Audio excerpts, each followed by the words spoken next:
ቀነኒ ከዛም አይ ነው ያለሽበት ይገባኛል፣ አውቃለሁ ያለሽበት ይገባኛል፣ ከፈቀድሽ ቸርች ለ2 ቀን እንግባ አለቻት ጓደኛዋ። ከዛም ቀነኒ ምን አለች? አንዳንዴ መናገር ራሱ ይከብዳል።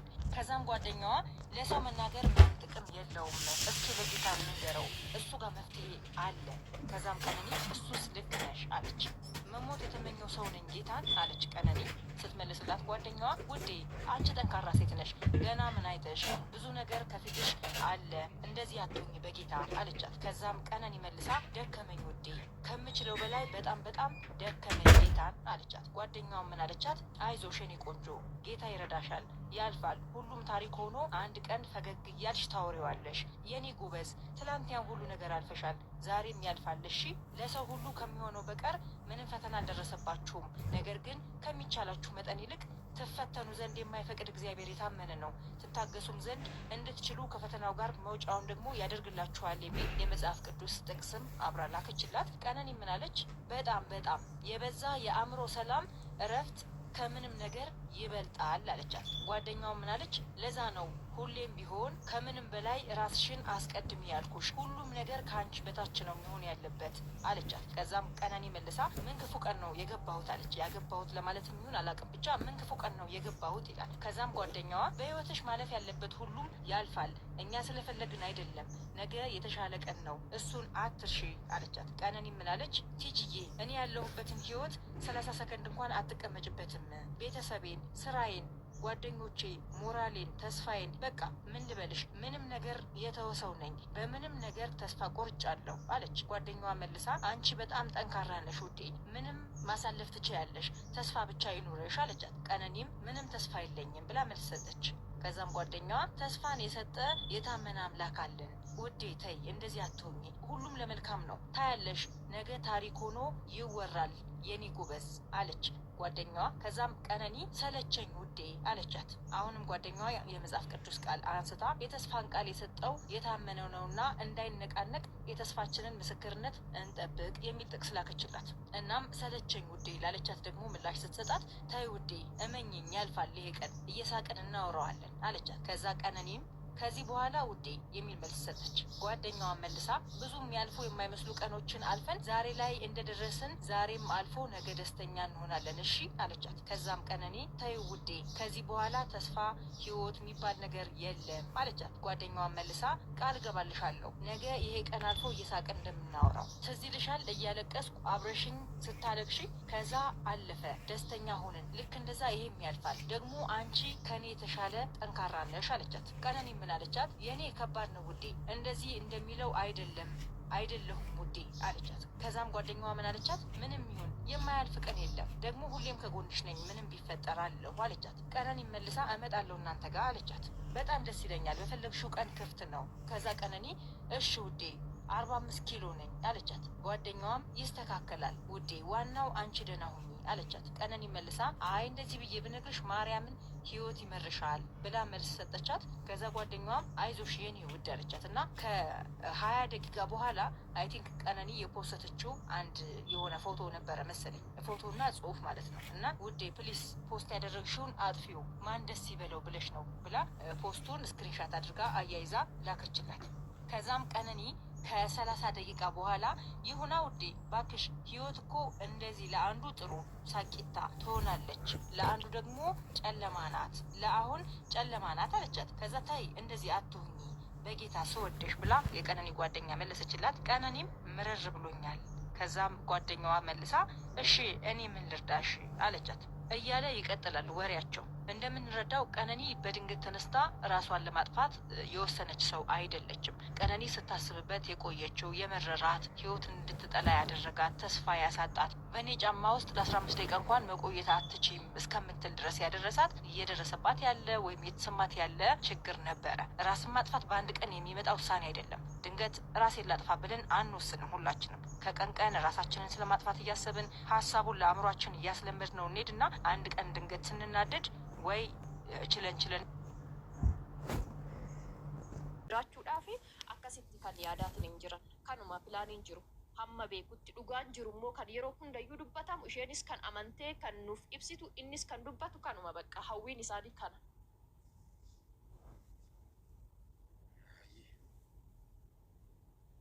Okay, model bilbila kee keessa naa barreessi. Namni isa hordofu jira amma mana bakka inni jiru kanatti. Nama keessanii fixu. Yaa duratti akka namoonni muraasni maqaa waliin mari'achaa turanitti yoo danda'amate awwaalcha ishee irratti akka argamuuf namoonni muraasni qaama dhimmi ilaallatu wajjin gara jaarsummaa deemuuf yaadaa turanii tarii milkaa'uu dhiisuus danda'a. Adeemu. Sakamii akkasii garuu deemamaadha kan inni jiru.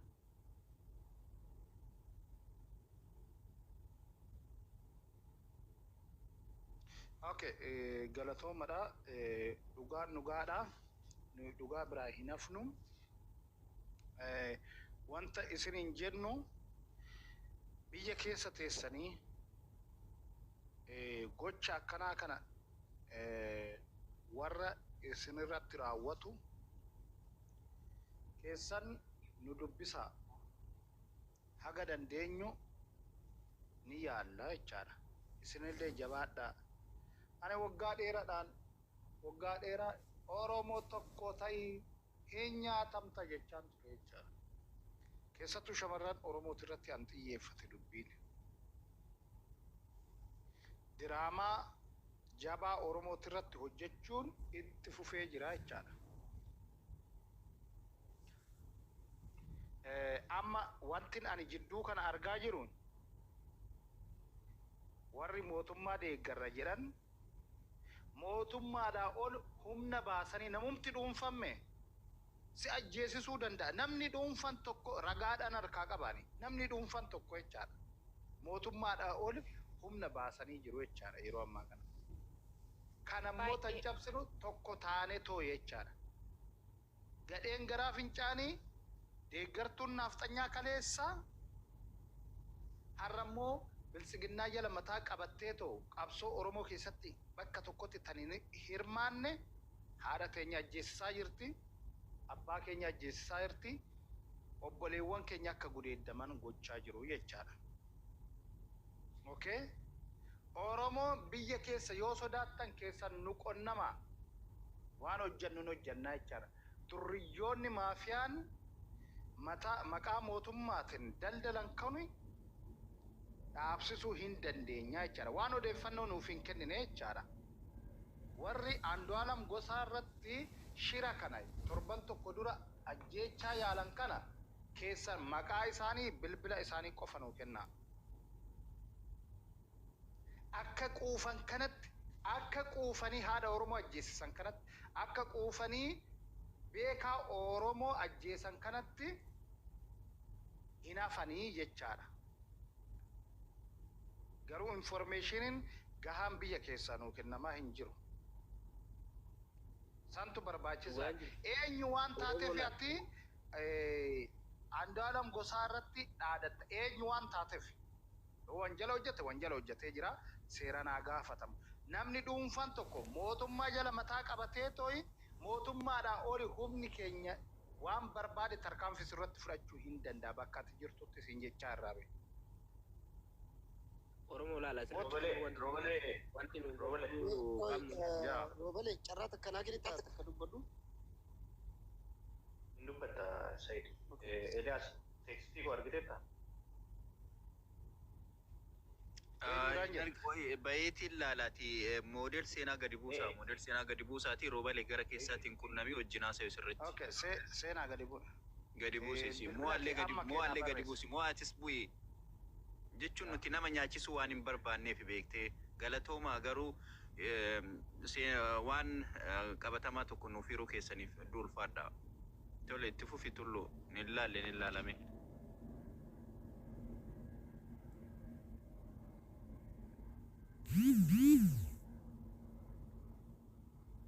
Roobalee asirratti immoo wanti tokko wanti nu hubachuu qabnu warri amma duula sobaatiin nam tokko irratti waa maxxansanii duuluudhaaf deemanis eenyu akka ta'ee fi eenyu jala hiriiranii akka jiranis adda baasa. Kana qofan dubbadhaane warri amma yeroo kanatti duula nam dhuunfatti godhanii jibbiinsa dhuunfatiin waa gochuuf deemanii eenyu akka ta'ee fi piroofaaliin nama sanii maalidha kan jedhus immoo adda sirriitti hubadha. Namsan warra amma yeroo kanatti duulaa jiran profailii isaa maalinni namni sun maal hojjechaa jira yeroo kanatti wanti namni suni biyya keessa taa'ee dalaguu jiru yookiin immoo sirna kam jala jiraa kan jirus immoo adda baafan. Yaa kuni shakkii hin qabu be. Kuni waan shakkii hin qabne amma nuyi kan jechaa jirru dhiibbaa mootummaa irratti hangoonu dhugaa intala kanaa fakkeessoo osoo hin taane akka kana dura nuu baasi jechaa jirra jechaadha. Amma immoo dhufanii tootanii machaa jiran torban tokko dura Andu'aalam Gosaa irratti ajjee. Haannadha. Okay, Haannaa barbaanne Haannaa nu dhiyeessuu dandeessaa?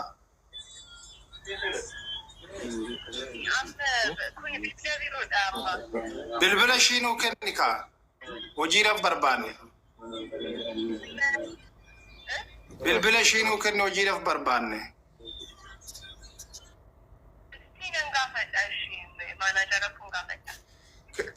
Kino asirratti tiiktookii ishii jalaa inni lakkoofsa kana argadhee kanaan na qonnamaan jedhu achi jala teechiste.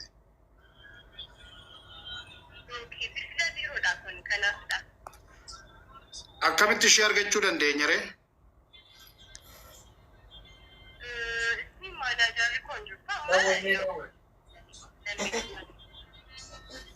Okay, ati sekreetari ishiiti?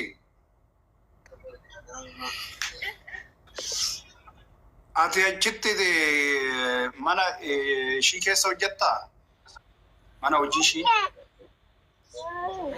Okay. Okay, dhimmaaf barbaanne.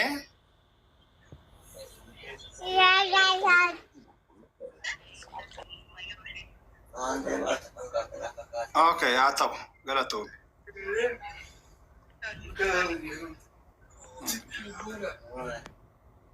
Miitii gochuu anan gadi isin buuse miitii gochuu diddanii tani.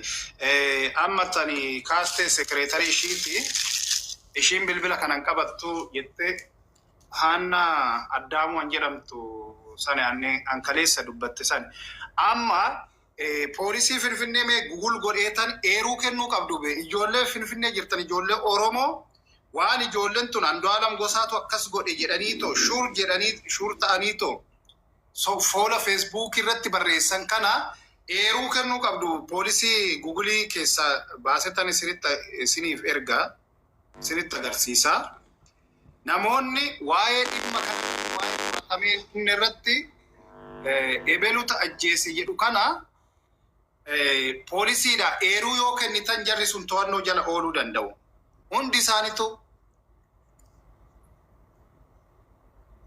amma bilbilaan illee ishee argachuu hin dandeenye. Mee Haannaa Addaamu irratti sheer godhaa. Tiiktookii fayyadamti sirriitti fayyadamti waan ta'eef warri tiiktookii ishii qabdan sheer itti godhaame.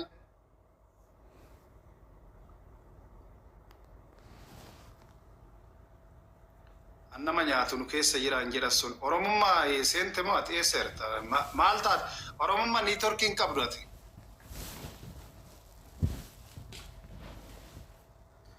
Niitoorkii hin qabdu. Okay, itti fufi M Nuuru. Amma ol seente. M Nuuru. Asitti dhagaan jira. Asirratti maal jechuun barbaade isa kana duula sakkasii baay'inas yoo ta'e fayyadamtootas yoo ta'e Xinnoo daa'ima ofirraa fageesse. Isa kana yoo ta'e kiriitarootas yoo ta'e sooshaal miidiyaa warra hojjetanis yoo ta'e TikTok nu adaba. Si biraa immoo Nur gadan si buusa daa'ima biraa qabdaati. TikTok nama adaba. Okay, itti fufi. Maal jechuu barbaadeni baay'ina soo ta'e ijoollee sooshaal miidiyaa kanarra oolanis yoo ta'e ijoollee keenyaan ijoolleen isaanii hin jiran.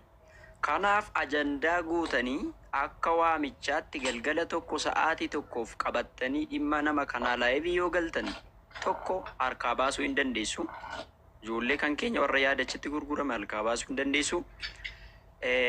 Lammaffaa immoo warreen kaaniif illee barumsa waan ta'u yaada dhiibbaa uumuun warreen kaanillee barumsa jiruun argatu jechuudha. Ammaatti kiriyeetarootas ta'e namoonni sooshaal miidiyaa fayyadaman yoo nutti duulaman argina. Garuu sirriitti yaada tokko hin taane namoota faayit gochuu irratti hin argamu.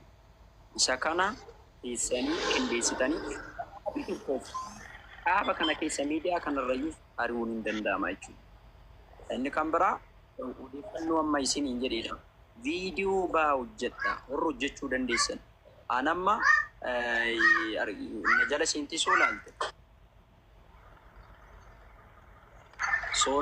Na jala deemtisoo laalte viidiyoon hojjetuu qabu. Kanaafuu warra haala mijataa qabdan viidiyoo baa hojjedha. Namoota dhiibbaa godhan irratti isin immoo dhiibbaa godhaa. Inni kun ija jaamsuu jedhama. Inni kun karooraaf sagantaa uummata bal'aa kanaaf fashaleessuu jedhama waan ta'eef isa kanarratti keessatti Oromoon warra amma sirriitti effektii gochaa jirtan kun jabaadhaa irratti hojjedhaa.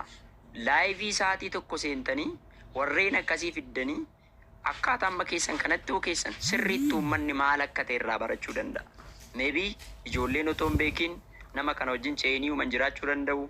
Nama kana wajjin riileeshinii qaban jiraachuu danda'u waan ta'eef isa kana akka salphaatti irraa ari'uu fi gadi salphisuun hin danda'ama waan ta'eef naanaan baay'een gadde akka namaatti ganama ka'ee yooni maanyaa sun viidiyoon hojjete baay'een gadde akka waan ofii argeetti gadi darbatee hin faxaffaxee maal godhee jedhee Amaariffaan warri caqastan yoo jiraattan yaadi inni dubbate yaada jibbisiisaadha jechuudha. Yaada uummataaf uummata wal nyaachisu akka uummanni kun ka'ee mucaa kanarratti duulu, mucaa kanarratti xamanjaa kaasu gochuuf kana godhu jechuudha. Kanaaf inni kun immoo warri viidiyoo hojjetan maalii godhan ganamaa jalqabee kana dhukkubaa ture. Isa kana godhaadha. Ishee akkanaa sirriitti laayivii kottaa kun akkasumas suura nu galchaati irratti akka haasa'u yaadni akka itti kennamu maalummaa ishee sirriitti uummata barsiisaa. Namoota jajjaboo ijoollee kiriyeetaroota jajjaboo biraan gahaa hubachiisaan isiniin jedha. Hundumaafuu nuti abbaa firdii miti. Abbaan firdii Waaqayyoodha. Yeroo isaatti Waaqayyoo firdii kanas dhugaa kanas dhiigni nama qulqulluu akkanumaan dhangala'ee nafu Waaqayyoon baasaa. Bakka isin eebbisachuun barbaada. Okay, guddaa galatoomii warri diina jala kaattanii diina jala deebi'aa. Nama dhugaa isinitti himu jala fiigaa. Kun silxee jala kaatti ijoolleen tiiktookii kanaa silxeetu ishii hooggana warri tiiktookii kana.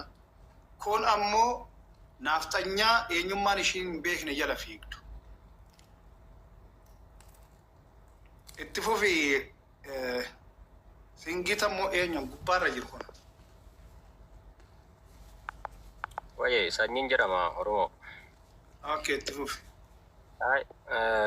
Suurri intala kanaa sirriidha gadi garagaluun qaba. Maanni beektaa arda qofa miti. Ajandaa kana qofa irratti miti intala kana namni wallaalee hin jiru as keessa hundiyyuu hin beeka. Bakka hundee bakki hin deemtu.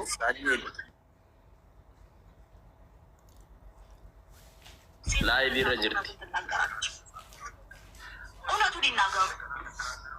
Ila maal godhu beekaa maal gooti ishiin beektaa bakka namoota yeroo hunda wanni ishiin hojjettu waan nafaadhaa wanta itti namni dhuunfaaf namni dhuunfaan sabniitti wal qoodee wal nyaatu qofa hojjetti intalli kun jechuudha. Kanaaf isa kana isa illeen taanaan mucaa keenya ishii illeen taanaan obboleettii keenya waaqni haa faradu waaqni haa sanyii yeroo takka.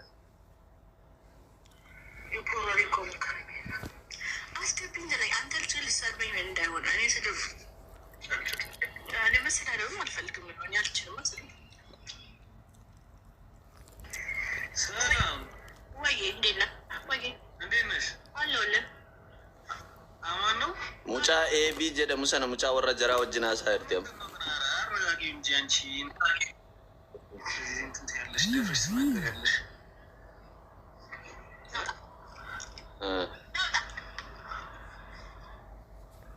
እንሌ እርግታ ማሊ ፈከስ ዱበታ ይዴ እስከ ልጇ ራሷ ላክሽታ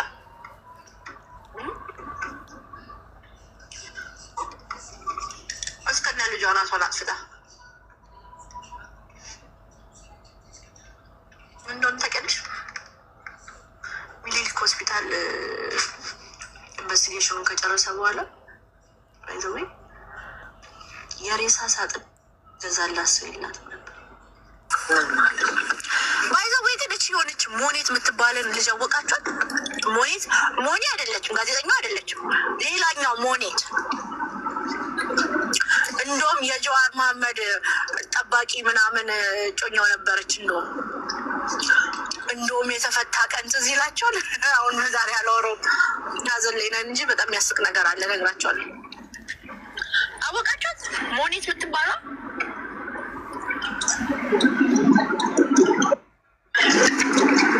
ሞኔት ገመቹ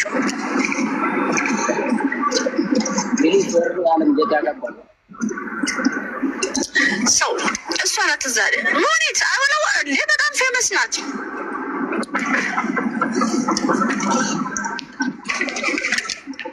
ሞኔት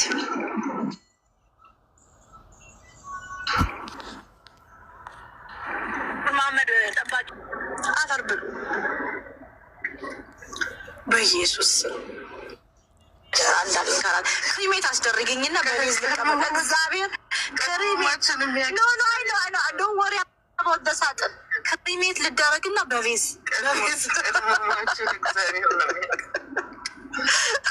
ኖ this is sad እኮ ከሞች she don't have anyone ባሏ ገድሏታል። ነገርኳችሁ እኮ አንዱ አለም ራሷን ብታጠፋ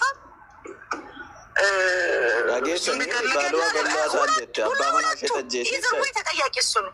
አንገብግቧት ነው የከብት በእውነት ጅርተምኒ ሮበለያች አንገብግቧት ነው ያ ደጌፈቻ ይራ እስቲ ኦቶን ራቱ ተሩጋ አረበ ሰሙን ደቀማ ጅራና ኩዩኒ ማኛ በጣም ስራን እየሰራክ ነው። ባይዘዌ ነገ